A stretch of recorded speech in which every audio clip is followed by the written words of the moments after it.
One of the best hires I made wasn't right for the job, but they were right for the company. I'm Jami. I'm the founder and CEO of DivaDance.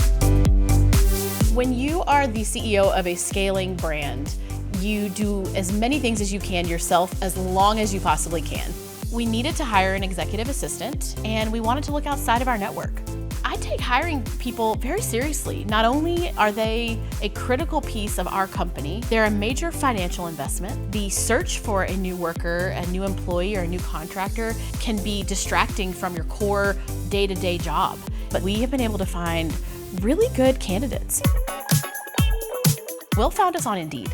Will had experience working at a university. He had excellent administrative background, both handling a variety of different projects, working across different types of people, different teams, as well as his ability to be adaptable, even from his Montessori school experience. Being able to be patient under pressure and handle lots of different things happening, competing priorities at once. He did have experience, but not extensive experience, and certainly not in an executive assistant role specifically. You can always help folks with brushing up their skill set.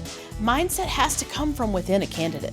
I like to ask folks what they're working on about themselves because that also tells me how they may approach their work. It tells me how thoughtful they are, if they're goal-oriented, if they yearn for growth.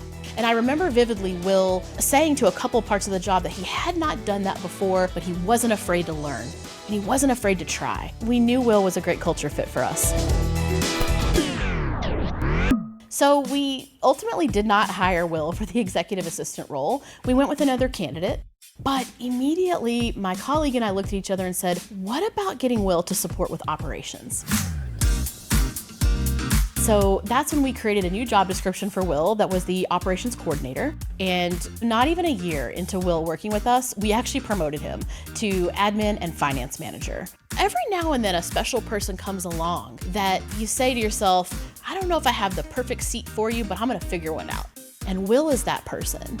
A resume has facts on it, but there's so much more to a human being and to an employee that we need to know more beyond what's on that paper. I took a risk and hired based on the person, not the resume, and I'm sure glad I did.